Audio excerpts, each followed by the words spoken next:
Miles de persoas en Santiago prepáranse para o gran momento, o desembarco de Linkin Park no son do camiño.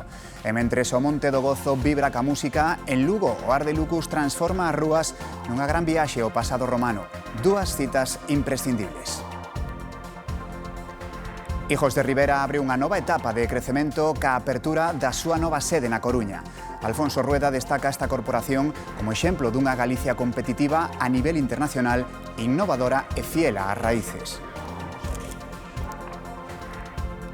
Xa hai veredicto no xuízo pola morte de Joel Quispe. O xurado popular declara culpables de asasinato o autor da puñalada que acabou ca súa vida e tamén o amigo que lle prestou a navalla. O xuíz decidirá o luns se este cómplice tamén entra en prisión provisional. Comezamos. Boas noites. Os veciños das dúas aldeas de Viana do Bolo arrasadas pola treboada piden reforzos para limpar vivendas, rúas e estradas que continúan bloqueadas desde o mércores. Co paso das horas, os danos fanse máis evidentes. Toneladas de lama e cascallos levaron por diante edificacións, hortas e parte do tendido eléctrico. Non hai acougo nas aldeas da Bouza e de Prado Cabalos. Toneladas de lama e cascallos impiden case andar entre as vivendas. No interior, o mesmo panorama. Os veciños limpan como poden o que non lles levou a auga. É o que nos queda a estas horas. Despois trataremos de o que se poda reparar, pois irlo reparando, que foi o dano foi grande. Fai nos falta maquinaria, fai nos falta algunha empresa que viña a limpiar as casas, que hai algunhas que están moi mal. Os servizos básicos, a luz e a auga vanse recuperando, pero hai casas ás que aínda non se puido acceder para o desentullo. O garaxe e a bodega están totalmente anegadas, non se pode entrar ningunha das dúas, están con 2,5 metros de terra por diante. Esperando que nos vacíen os lodos dos baixos, para poder limpiar, poder traer outra vez as nosas cousiñas, lavadoras, congeladores, volver a encher congeladores, porque quedamos sin nada, sin hortas e sin nada, absolutamente nada. A medida que pasan as horas, os danos son máis visibles. E o forno caiu, ya caíron as palleiras todas desde ali arriba. É que hai pedras aí que igual moveu pedras de 2.000 kilos. Isto é increíble o que aí se armou, Operarios da Deputación traballan para liberar a estrada carabiana, que quedou bloqueada polos cascallos. Galicia presume das súas empresas familiares. Alfonso Rueda puxo esta mañá a Hijos de Rivera como exemplo dunha compañía capaz de medrar, de competir nos mercados internacionais e manter ao mesmo tempo as súas raíces galegas. Hijos de Rivera inaugura nova sede na Coruña. A compañía mantén a súa aposta por seguir medrando na cidade que a viu nacer. El kilómetro cero de nuestra corporación está en Galicia y el kilómetro cero de nuestra corporación está en La Coruña. Alfonso Rueda agradece a empresa a vinculación con Galicia e reafirma o apoio da Xunta ao tecido empresarial da comunidade. Os habéis convertido en una parte muy importante de nuestra identidad. Yo agradezco muchísimo que esta empresa siga teniendo esa base familiar fundamental, nítida, indudable, que estoy seguro, como otras grandes empresas familiares gallegas, que es una enorme parte de su éxito. Rueda aposta por seguir mantendo a simbiose entre a corporación e Galicia, coa vista posta no vindeiro ano xacobeo. A cooperativa láctea Clun obtén as mellores contas da súa historia. A propietaria de marcas como Feiraco, Clesa ou Unicla facturou 253 millóns de euros. O proxecto Corrural, que vai emprender xunto a Leite Celta, aspira a converterse no primeiro grupo lácteo galego e un dos principais de España. A cooperativa Clun conseguiu que os seus produtos estean presentes xa en 70 países, apostando pola innovación e o apoio aos gandeiros. Mais da economía, co acordo de paz en Oriente Medio, recuperamos unha imaxe que non viamos desde principios de marzo. É esta, a do diésel, o mesmo prezo que a gasolina. Volta á normalidade despois de que o conflito encarecese todos os combustibles, pero especialmente o gasóleo. O Tribunal de Xustiza da Unión Europea avala a mina de Doade como proxecto estratéxico. O Alto Tribunal apoia así a elección da Comisión Europea ao rexeitar un recurso dunha ONG ecoloxista. O proxecto de Doade no concello de Beariz prevé unha mina subterránea para extraer litio, unha materia prima esencial para a fabricación de baterías na Unión Europea. Tensión no Concello de Vigo no pleno extraordinario solicitado pola oposición para pedir explicacións polo accidente dos Saltamontes no que morría un mozo. PP e BNG volveron pedir o cesamento da concelleira de Seguridade imputada por homicidio involuntario. Abel Caballero non quixo intervir e o voceiro socialista chamoulles inútiles políticos. Comezou o pleno coas miradas da oposición postas no alcalde por manter no seu posto a concelleira imputada polo accidente dos Saltamontes ocorrido hai 2 anos. Cuando la concejala responsable no dimite por propia voluntad, la responsabilidad pasa a ser de quien no la destituye, es decir, de usted, señor Caballero. Usted que ni siquiera ha sido capaz de reunirse con la familia. Subiu o tono o BNG contra Caballero, a quen acusou de non someterse a ningún control democrático. É o último rubicón da súa deriva autocrática, ao considerar que é o seu grupo de goberno o que decide se teñen que dar ou non explicacións.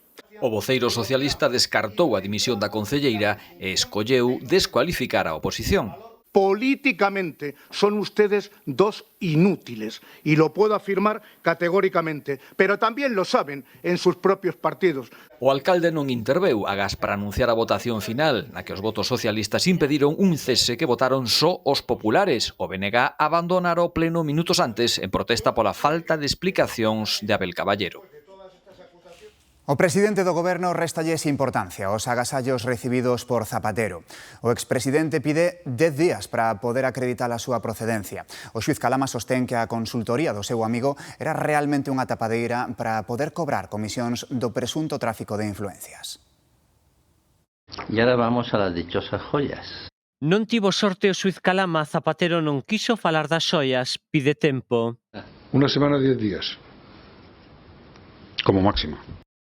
O presidente do Goberno réstalle importancia aos agasallos e mantenlle o apoio. Confío en su inocencia, respeto a la justicia y sobre todo proclamo ese derecho constitucional que en muchas ocasiones se ve atropellado de la presunción de inocencia.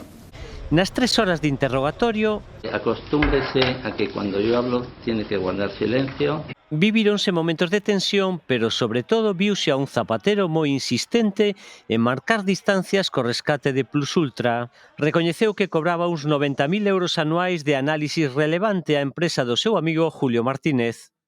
Era o consultor principal, pero traballaba sen contrato. No tenemos hojas de encargo, no tenemos ni contratos escritos. Es un acuerdo entre el dueño de Análisis Relevante y conmigo. Nin contratos nin follas de encargo. O xuiz sospeita que realmente no eran informes de consultoría, sino unha tapadera. Zapatero negouno, como tamén negou ser propietario dunha sociedade offshore en Dubái.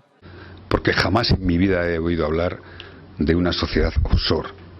Despois de escoitar a súa declaración, o PSOE non se move. Confiamos en el presidente Zapatero. E o PP insiste. Esta legislatura ha llegado a su fin. Opinión que non comparte o BNG. Que creemos que a legislatura ten sentido. Para os nacionalistas galegos, a liña vermella é o financiamento irregular dos socialistas. Mentres, o xuiz Peinado abre unha nova peza dentro da causa contra Begoña Gómez. A nova liña de investigación céntrase no empresario Juan Carlos Barrabés polos presuntos delitos de prevaricación e fraude contra os intereses da Unión Europea. Mentres, a muller do presidente do Goberno está á espera de saber se vai a xuízo polos delitos de tráfico de influencias, corrupción nos negocios, malversación e apropiación indebida. Máis asuntos deste venres. Aparatoso accidente esta tarde en Boiro. Unha formigoneira emborcou na rotonda de Vilariño, na vía que une Padrón e Ribeira. O camión quedou atravesado ocupando varios carrís. Un sinistro que provocou importantes retencións e obrigou a mobilizar un guindastre de gran tonelaxe para retirar o vehículo. Por sorte, o condutor resultou ferido leve e solicitou a alta voluntaria no mesmo lugar dos feitos. E outro accidente, este entre un camión e un autobús escolar, causou importantes retencións esta tarde na AP9 en Vigo. O choque á altura de Cabral non produciu danos persoais, pero nun día de moito tráfico formáronse hileiras de vehículos de polo menos 4 kilómetros. O atasco chegou ata os túneles da Madroa e Candeán. O xurado declara culpables de asasinato tanto o autor confeso da morte de Joel Quispe como o amigo que lle facilitou a navalla. Ante este veredicto, a Fiscalía e as acusacións pediron o ingreso en prisión do condenado como cooperador no crime. O xuiz tomará unha decisión o luns. Tras 5 días de deliberacións, o xurado pola morte de Joel Quispe emitiu o seu veredicto. Declara culpable de asasinato con alevosía o autor confeso da coitelada que recibiu a víctima. Actuando de forma imprevista y sin que Joel pudiera prever este ataque ni defenderse, se declara al mismo culpable por unanimidad. Unanimidade que non acadou o xurado, aínda que así a maioría suficiente de 7 votos para condenar tamén por asasinato como cooperador necesario o amigo que lle facilitou a navalla.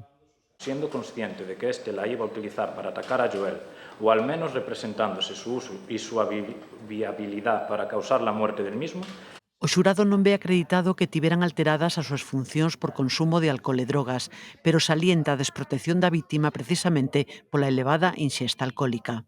Concentración de alcohol etílico en sangre de 2,66 gramos por litro, disminuyendo sus reflejos.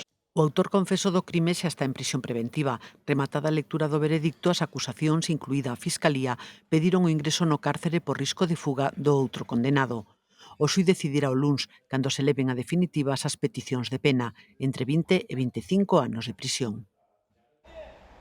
A xuíza envía a cadea o home que esta semana coitelou a exmuller en Ourense. A maxistrada acúsao de intento de asasinato e decreta para el prisión provisional comunicada e sen fianza.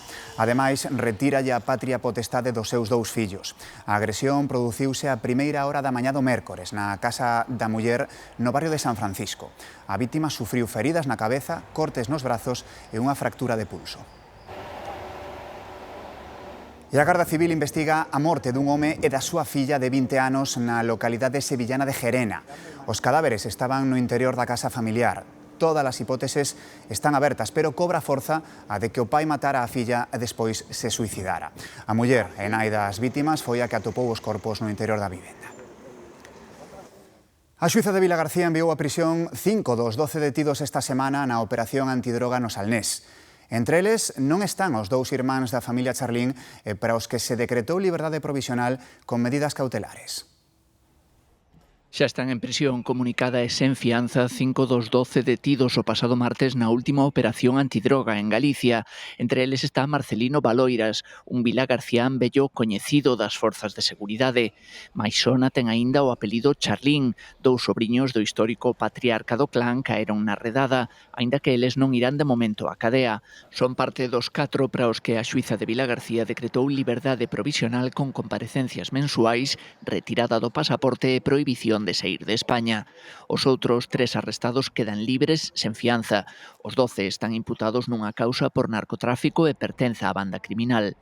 Foi o desenlace de máis dun ano de investigacións no que sucesivas incautacións de pequenas cantidades de droga entre Galicia e Madrid permitiron ir tirando do novelo.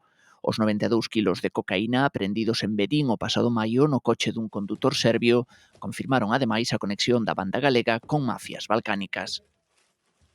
Cambiamos de rexistro e falamos dun oficio que era moi típico na Galicia do rural, o de torneiro de madeira. Co tempo, estes profesionais foron desaparecendo e quedan xa ben poucos en activo. Agora os que hai buscan transmitir os seus coñecementos para que non se perda toda a sabeduría que en moitos casos foi pasando de xeración en xeración. Na zona das Pontes chegaron a ver 21 torneiros censados alá polo século XV. Un oficio que foi pasando de pais a fillos, como no caso de Manuel Castro Romero, máis coñecido como Lolo. Todas aquelas pezas que eran tradicionales no uso na casa do campo gallego, as copetas de facer o pan, as viradeiras, as nateiras, tazas as formas de facer os queixos, cucharas e toda aquela peza que de madeira se utilizaba para uso cotidiano, facíanos eles.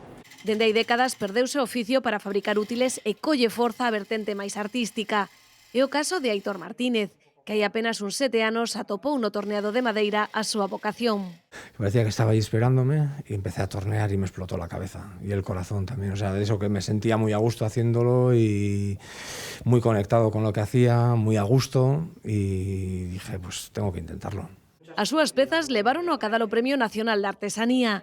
Traballa sobre todo con madeira verde de carballo. Y lo pongo en el torno con una idea de lo que voy a hacer, pero claro, luego al ir torneando te encuentras cosas, pues una grieta, siempre vas encontrándote sorpresas que te van haciendo adaptar el proyecto, ¿no? Este é o futuro polo que apostan dende o encontro de torneiros. Moi ornamentales e, sobre todo, a técnicas e elaboracións moi complexas. Defenden que a madeira e o seu traballo aínda teñen un bo futuro por diante. A experiencia comezou cun saúdo marcial e unha aperta a pé de pista. A continuación, dona Leonor explicou os detalles do plan de voo. Logo dunha proba no simulador, o rei e a herdeira da coroa sentaron como pilotos aos mandos de senllos avións. Era a primeira vez que voaban xuntos. Fixérono en paralelo, sobrevoaron o Mar Menor, en Murcia, onde dona Leonor está rematando a súa formación militar antes de comezar ca universitaria. Casa Real difundiu estas imaxes hoxe, 19 de xuño de 2026, cando se cumpren 12 anos da proclamación de Filipe VI como rei.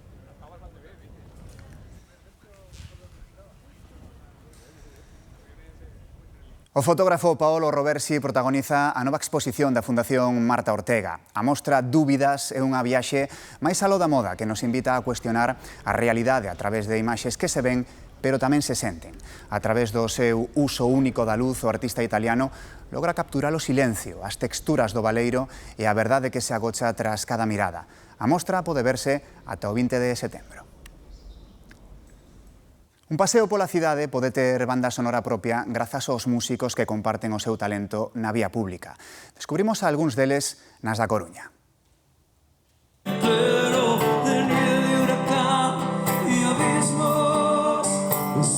Soan versións de pop rock español ou internacional na voz de Iván Esjuán, nome artístico do músico cantautor Iván Piñeiro. Iván armoniza a súa música en eventos e na rúa. O lugar, o Parrote, non está escollido ao azar. Porque conéctome moito coa enerxía do meu pai, que o meu pai era mariñeiro, e sempre que estou aquí é unha maneira de estar con el, realmente.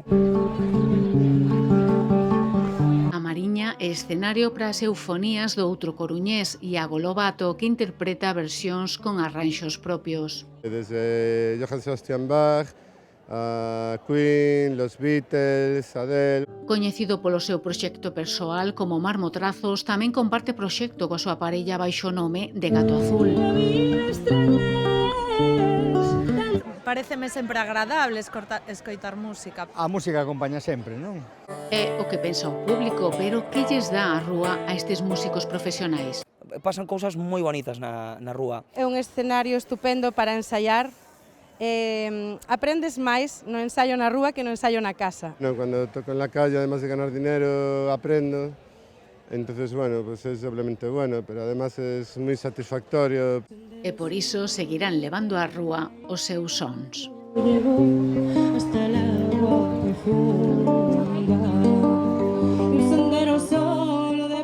Máis música. Día 2 do Son do Camiño. Logo do triunfo de Katy Perry onte, hoxe as expectativas están elevadas con Linkin Park, pero hai máis música soando no Monte do Gozo, Xoel.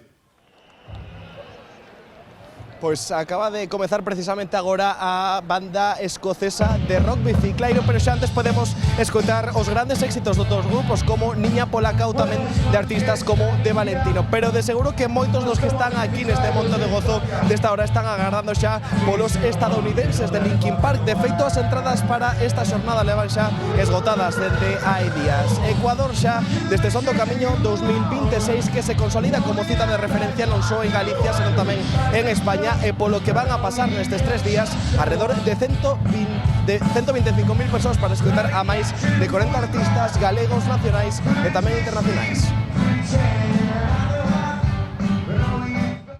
Día 2. Espertando despois do día 1. Foi unha pasada. Foi increíble.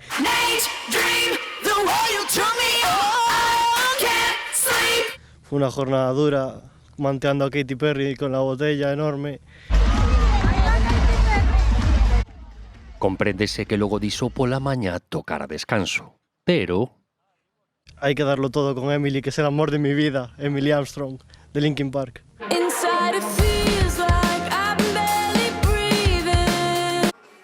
E chegou a tarde do día 2.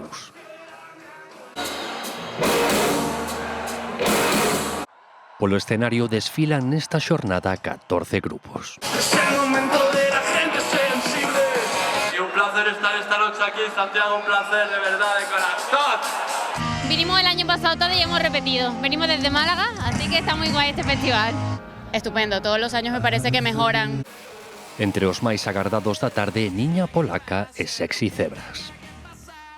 Venimos por la experiencia, bueno, en mi caso, para conocer bandas nuevas que no conocía y pues obviamente por los topes de cartel. Sobre todo por Linkin Park. Lo he escuchado desde pequeña. Había expectación para esta segunda noite porque o listón está moi alto. El de Katy Perry fue probablemente de los mejores en la historia del Son do Camiño. Bueno, al menos desde que vengo, claro. A ver que contan as crónicas do concerto de Linkin Park. Katy Perry, unha das actuacións máis esperadas, e a cantante tamén se deixou ver por Santiago. Nesta publicación en redes sociais vemos a Katy xunto a Rebeca Rico, camareira da cafetería La Quintana. Rebeca explica que a artista saiu co seu equipo dunha visita á catedral sobre as 7 da tarde e el aproveitou para pedirlle unha fotografía. Estamos agora en Lugo, onde festexan xa a segunda xornada do Ar de Lucus. Mañá sábado será o día grande da festa, pero hoxe os visitantes están a gozar xa dunha axenda cargada de actividades. Óscar. Si, segunda xornada xa do Ar de Lucus, marcada pola calor e por un ambiente mellorable que está encher as rúas da cidade da Muralla. Lucenses e visitantes gozan hoxe de actividades como o tradicional prendío do lume, que sirve para invocar aos deuses galaicos, a loita de gladiadores e, por suposto, unha das actividades das xornadas, desde a noite, a sesión plenaria do Senatus Romanus na Praza Maior. Xa mañá, día grande da festa, actividades dende as 11 da mañá, que terá o punto culme a 6 co Circus Máximos e, por suposto, a 8 co desfile das tropas romanas na Ronda da Muralla. Xa ven, todo o mundo gozando duns días onde Lugo volve a ser Lucus Augusti. Máis festas, as de Ourense neste caso, pero desde outra óptica, porque alí o futbolín ten o seu sitio. O Pabillón dos Remedios acolle un campeonato nacional que reúne os maestros deste case deporte.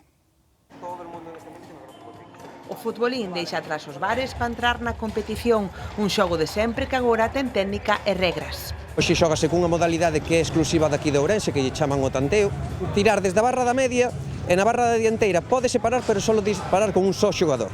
O día de mañá xógase na modalidade de movimento, que aí é case todo tirar coa barra da media, e na barra da dianteira só podes darlle un toque, non podes parada. Alberto leva máis de 30 anos xogando ao futbolín, o que comezou como unha partida entre amigos, hoxe leva a competir en torneos nacionais. Non son pachangas, unhas copas, unhas augas, algo deso.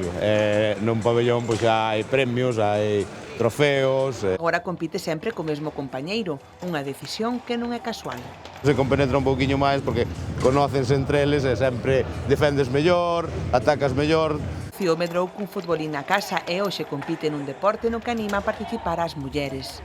Desde que teño uso de razón, xogo. Hai moita diferencia a nivel físico entre un home e unha muller, e no futbolín, lógicamente, o físico é diferente, pero bueno, hai outras técnicas, tácticas. Antes dunha partida tamén compre quentar, hai máis movimento do que parece e tamén risco de lesións. Muñecas, codos, ombros, mover un pouco, porque senón despois as lesións son importantes tamén. O obxectivo é compartido, pelexar polo pichichi do torneo. Intentalo, polo menos, intentalo. Os que teñen sempre a festa montada son os compañeiros do lugar. Hola, Galloso. Escoita, Pablo, escoita esto. Mira. Está todo preparado para un programón excepcional, porque hoxe saberemos os 4 semifinalistas de Recantos. Ademais temos combo dominicano, temos a Melanie, Lalo Penelas, temos a un artista emerxente de Vigo que se chama 15, bueno, fabuloso, Paco Lobeiro, que vai cantar, que temos moita festa preparada, Pablo. Todo listo.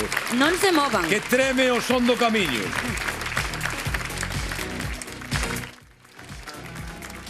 Esta semana cúmprense 80 anos da primeira chamada desde un teléfono móvil. Aquel aparello pouco ten que ver co que levamos agora no peto. Pesaba case 40 kilos e estaba integrado nun coche. De feito, ocupaba case todo o maleteiro. Estaba pensado para empresas con frotas de camións. Foi a primeira vez que se puido facer unha chamada en movimento, sen depender dunha rede fixa. O que dependías era dun coche para levar semellante traste, pero sí que é certo que móvil era. Agora, os deportes e despois o tempo. Feliz fin de semana.